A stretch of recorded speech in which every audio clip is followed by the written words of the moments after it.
Hello and welcome to a new segment of my show that I like to call albums that I got recently. Um, it's kind of a way to keep up with things that I've recently purchased, as well as to show you what I've recently purchased and maybe some ideas for future reviews. Um, and these are mostly albums maybe in the last few weeks. I mean days, weeks, maybe a month ago. So that's how recently I'm judging, not like several months ago, just like a few weeks, maybe a month ago. So anyway, for this first video. It's kind of a lot, but I guess it's a good way to start off this new segment. So let's get started. Oh, and also some of these albums, I think at least one or two of them I've already reviewed. So yeah. Anyways, first album is One of the Boys by Katy Perry. I've sort of kind of been wanting to get into Katy Perry lately, so I actually picked up three of her main albums besides her Christian rock album. So that's one of them. The second one is Teenage Dream, as you can see, and this is like kind of like the trilogy of Katy Perry as of right now. And the third, of course, would be her latest album, Prism, which has hit songs like Dark Horse and such. Not a bad album. I've listened to it all the way through. I'm sorry the light is kind of meh. Well, yeah. Great album. I'm probably gonna review this one, Prism, pretty soon. I might just do a whole Katy Perry trilogy or something like that, but I don't know. Anyways, the next one is The Best of the Four Tops. It is one of those 20th Century Master albums, which has like hits and whatnot. Being a huge Prince fan, he's actually one of my favorite artists. I recently got his latest album, Artificial Age, which I will be reviewing very soon. I plan to. And I actually didn't know that this album was even coming out. I knew the other album I picked up by like Prince and his new female group, Third Eye Girl, is Plectrum Electrum. It's actually supposed to be held like this, I guess, because it opens up like that. But anyways, yeah, I knew this album was coming out for months before it was even released, but I had no idea. Yeah, I got this album recently too, but I had no idea about this one. It's very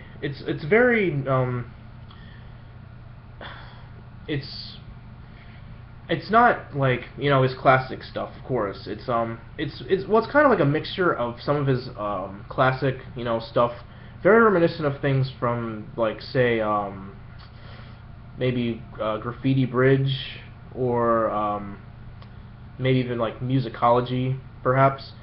So it has a kind of mixture of like old and new, which is really cool. But it's definitely not the greatest Prince album I've heard. My favorite Prince album is probably 1999, I would say. But it is still a great album, and I definitely recommend it. I honestly haven't listened to this album all the way through yet, so I can't say too much on it. But I've heard several of the songs, and it's definitely worth a listen, I would say, as much as I've heard of it so far. But yeah, those are the two new Prince albums. Next album I just recently got a few days ago is Sticky Fingers by Rolling Stones. I've been trying to get into the Rolling Stones for a while now. I've listened to a lot of their stuff, and I'm very, very pleased with what I've been hearing from the Rolling Stones. So I recently got one of their albums from their classic period. I also have Exile on Main Street, which is a great album too. But I wanted to get another Rolling Stones album to kind of add to that whole learning process of getting into a new band. I also got this album a few days ago, Rage Against the Machine, their self-titled album, which has a monk burning himself. I've heard Killing in the Name like a billion, trillion billion times, and I do enjoy listening to Rage Against the Machine. Very awesome band, very heavy, with really interesting messages. But I decided to get their album so I could really get into them more. This next album I've been looking for quite a while, but I haven't really been able to find it anywhere near. I didn't get it, in my hometown. I got it in another place where some of my other family members live, while we were visiting them. But that is "Let It Be Naked," which is a Beatles record, and it is actually an original version of "Let It Be." During the production of "Let It Be," John Lennon and Phil Spector, a very famous record producer, came in and basically took some of the songs, the tracks on the record, and changed them without really telling anybody else. Like a lot of the songs, like "I Me Mine," "The Long and Winding Road," were drastically changed. And Paul didn't really like that. He didn't like how, they came in and took some songs that were supposed to be kind of stripped down, because that was what the whole idea of the album was. It was like supposed to be more like a classic Beatles album from the earlier '60s. Everything is nice and stripped down, but they took those and basically threw in giant orchestras, giant choirs, and whatnot.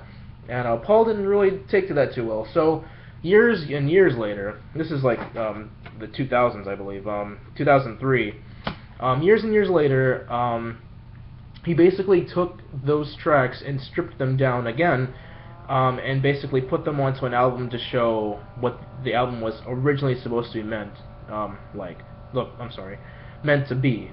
And some of the songs like "Dig It" and "Maggie May" were taken off of the album, and they were replaced with one of my all-time favorite Beatles songs, one of my all-time favorite songs in general, "Don't Let Me Down," as well as "The Long and Winding Road." It's nice and stripped down. It's like how it's supposed to be from the beginning. And I do actually prefer this version more so than the original released version. So I definitely recommend this if you can find it. Great listen. The next album, I've also been trying to get into the band Led Zeppelin, and I got Led Zeppelin 4. I know it's untitled technically, but it's referred to as Led Zeppelin 4 by many people, the fans especially. Great, awesome album. I love the songs on here. I'm really starting to get into Led Zeppelin now because of some of the songs that I've listened to on this album, as well as this next album, which is Led Zeppelin 1. I guess you can just call it Led Zeppelin 1. Their first debut album, which of course has the Hindenburg on it, being destroyed and whatnot.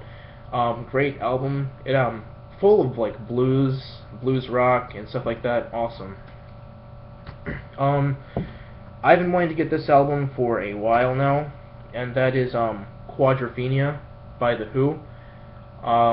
This is kind of not really a sequel to Tommy, but it's a rock opera like Tommy, but it's more advanced, I guess you could say. Tommy was kind of considered the first rock opera ever made, and Quadrophenia, well Tommy, created the rock opera genre. Quadrophenia perfected it, I would say. I have listened to it all the way through. Very awesome album. Many great songs, and I actually do prefer this over Tommy. Tommy's great, but this, definitely perfected the whole rock opera genre. Next, I got this a few days ago, is Introducing Stevie Wonder, which has two of Stevie Wonder's first few albums when he was still, called Little Stevie Wonder. That is Tribute to Uncle Ray, which he plays Ray Charles songs, and The Jazz Soul of Little Stevie, which he's basically showing off his, extraordinary talent as a young, boy. And it also has the song Fingertips on it. Yeah, it's a great song. So I definitely recommend getting this if you can find it. If you're a fan of Stevie Wonder or jazz or soul or anything like that, definitely recommend it. I got this album a few days ago too, and it is Yes, Greatest Hits. I kind of want to get into Yes. I do love psychedelic rock, as you can probably tell by now with Led Zeppelin and Beatles and whatever. Anyways, I haven't listened to anything on this album yet. I just recently got it, but I do plan on listening to it, and I do look forward to hearing some hopefully awesome stuff from the psychedelic rock genre. And last but not least is 1989, which I recently by Taylor Swift, which I recently reviewed, and it's definitely different, experimental. You know, if you want to see my review for it, go check it out. This is the deluxe edition, of course, so it has some extra stuff. I don't want to say too much about it because I have reviewed it, as I just said. But a great album, I think. Experimental, very pop. It's all pop, actually. No country whatsoever. And very different for Taylor Swift. So anyways, thank you for joining me on this first edition of albums I got recently. Look forward to more because I do buy albums at a alarming rate. But anyways, thank you for joining me, and so long.